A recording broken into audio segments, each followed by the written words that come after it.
Hello नमस्कार साथियों, मैं अखिलेश कुमार अपने यूट्यूब चैनल शांति स्टडी पॉइंट में आपका स्वागत करता हूं। जैसा कि थंबनेल से पता चल रहा हो, आपको जीएस की क्लास शुरू करने जा रहे हैं। चलिए शुरू करते हैं। पहला क्वेश्चन दिया है, हड़प्पा सभ्यता का कौन सा नगर 3 भागों में बटा था। मोस्ट इंपॉर्टेंट क्वेश्चन, क्वेश्चन क्या कह रहे हैं, हड़प्पा सभ्यता का कौन सा नगर जो 3 भागों में बटा था, तो वो धौलावीरा है। कौन सा है? धौलावीरा। और धौलावीरा पड़ता है गुजरात में। किस में है? गुजरात में पड़ता है धौलावीरा, जिसके नगर 3 भागों में बटे हुए थे। ठीक है, कौन सा है? धौलावीरा। किस सभ्यता से संबंधित है? हड़प्पा सभ्यता। क्वेश्चन कई तरीके से बन सकते हैं, आपको बड़े ध्यान से समझ के जाना है। धौलावीरा किस सभ्यता से संबंधित है? हड़प्पा सभ्यता से संबंधित है। ये हड़प्पा सभ्यता का कौन सा नगर 3 भागों में बटा हुआ था, तो वो धौलावीरा है। और धौलावीरा कहाँ पर स्थित है? तो वो गुजरात में है। याद रखना कहाँ पर है? गुजरात में धौलावीरा स्थित है। नेक्स्ट क्वेश्चन देखते हैं, जुते खेत के प्रमाण कहाँ से मिले। जुते हुए जो खेत के प्रमाण मिले वो कहाँ से मिले, तो वो कालीबंगा से मिले। कहाँ से मिले? कालीबंगा से मिले। और ये कालीबंगा राजस्थान में पड़ता है। ठीक है, जुते खेत के प्रमाण कहाँ से मिले? कालीबंगा से। कालीबंगा कहाँ पड़ता है? राजस्थान। क्वेश्चन इनवर्स कर देगा, कालीबंगा किस प्रदेश में स्थित है, तो राजस्थान में स्थित है। ठीक है, कालीबंगा से किस बात के प्रमाण मिले? कालीबंगा से किस बात के प्रमाण मिले, तो वो आंसर हो जाएगा जुते खेत के प्रमाण। तो किसी भी तरीके क्वेश्चन में आपको फंसना नहीं होगा। बढ़ते हैं नेक्स्ट क्वेश्चन की तरफ। नेक्स्ट टॉपिक दिया है, लोथल कहाँ स्थित है। मोस्ट इंपॉर्टेंट है, लोथल कहाँ पर स्थित है? लोथल स्थित है गुजरात में। किस प्रदेश में है? गुजरात में स्थित है। ठीक है, यहाँ पर क्या बनाया जा रहा है? समुद्री संग्रहालय स्थापित किया जा रहा है। लोथल में ही समुद्री संग्रहालय स्थापित किया जा रहा है। आगे, मनके बनाने के ठीक है, प्रमाण कहाँ से मिले। मनके में मटके होते, ठीक है, जो मिट्टी के बर्तन होते हैं उसे मनके बोला जाता है। तो मनके बनाने का प्रमाण कहाँ से मिला है? मनके बनाने का जो प्रमाण मिले हैं वो चन्हू-दड़ों से मिले। कहाँ से मिले हैं? चन्हू-दड़ों से। आगे आता है सिंधु घाटी की सभ्यता। सिंधु घाटी की सभ्यता थी। सिंधु घाटी की सभ्यता कैसी थी? तो सिंधु घाटी की सभ्यता कांस्य युगीन सभ्यता थी। अर्थात सिंधु घाटी की सभ्यता के लोग कांस्य का प्रयोग करते थे। किसका प्रयोग? किस धातु का?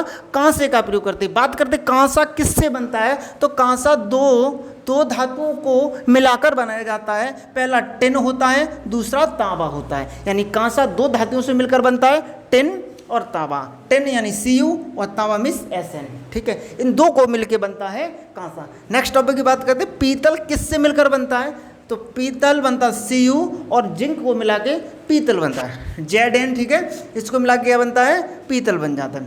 मूल संविधान में मौलिक कर्तव्य कितने थे?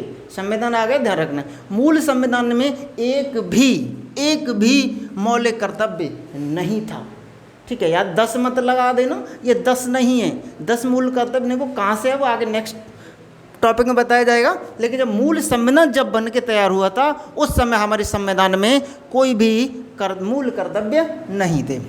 आगे 42वें संविधान, ये क्वेश्चन, ये पॉइंट बहुत इंपॉर्टेंट है, इस बात को अच्छे समझ के जाना है। 42वें संविधान संशोधन, कौन सा संशोधन है? 42वां संविधान संशोधन 1976। क्वेश्चन पूछता है 42वां संविधान संशोधन कब हुआ था, तो हुआ था 1976 में हुआ था। किसकी सिफारिश?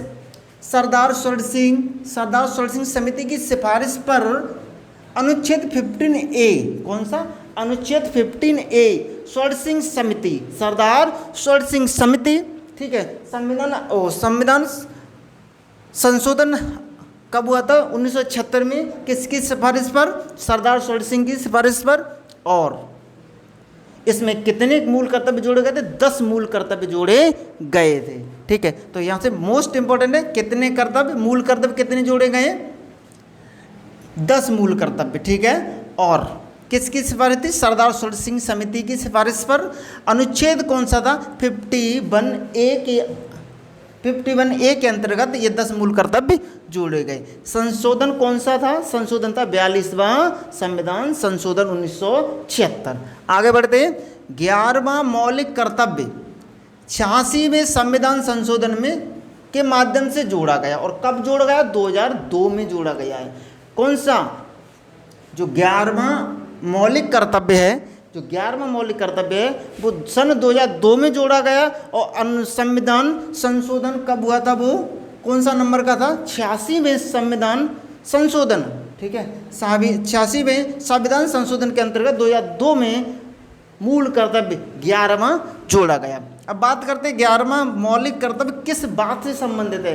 11वें मूल कर्तव्य क्या बताया गया है? तो 11वें मूल कर्तव्य में, मौलिक कर्तव्य में बताया गया था निःशुल्क शिक्षा। जो 1 से 14 साल के बच्चों को निःशुल्क शिक्षा दी जाती है, उससे संबंधित 11वां संविधान संशोधन, 11वां मौलिक कर्तव्य जोड़ा गया था। आगे तो मूल संविधान में 8 अनुसूची थी। जब संविधान बन के तैयार हुआ था उस समय हमारे संविधान में कितनी अनुसूचियाँ थी? केवल 8 अनुसूचियाँ थीं। आगे बढ़ते, वर्तमान में आज की डेट में कितनी अनुसूची हैं? तो वो आ जाता आंसर 12 अनुसूची। हमारे आज के एट प्रेजेंट जो हमारे संविधान हमारे हाथ में है, उस संविधान में कितनी अनुसूचियाँ हैं? 12 अनुसूचियाँ हैं। आगे, कांग्रेस की पहली महिला अध्यक्ष कौन बनी थी? जो कांग्रेस की पहली भारतीय महिला, याद रखना, भारतीय महिला, इस बातों को अच्छे समझ के जाना, यहाँ पर घुमा देता है, वो सरोजिनी नायडू थी। कांग्रेस की प्रथम भारतीय महिला अध्यक्ष कौन थी? सरोजिनी नायडू थी। और पूछे भारत की पहली महिला अध्यक्ष कौन थी? ये दोनों पॉइंट फंसा देंगे। पहली दोनों, ये भारतीय महिला है, ये महिला है, मतलब पूरे कहीं से भी, फॉरेन से भी, तो ये पहली महिला अध्यक्ष थी एनी बेसेंट, और भारतीय महिला थे भी सरोजिनी नायडू जी थी। आगे बात करते हैं, सरोजिनी नायडू को कांग्रेस का अध्यक्ष 1925 में बनाया गया था। जो सरोजिनी नायडू जी थी वो कांग्रेस की अध्यक्ष जो बनी थी वो 1925 में बनी थी। और कौन सा अधिवेशन था? कानपुर अधिवेशन था, उसमें इन्हें अध्यक्ष बनाया गया था। भारत की पहली महिला राज्यपाल कौन थी? वो भी सरोजिनी नायडू जी थी। आगे बात करते हैं, 13 फरवरी को राष्ट्रीय महिला दिवस, क्वेश्चन है राष्ट्रीय महिला दिवस कब मनाया जाता है? तो वो 13 फरवरी को मनाया जाता है। किसके जन्म दिवस के उपलक्ष्य में मनाया जाता है?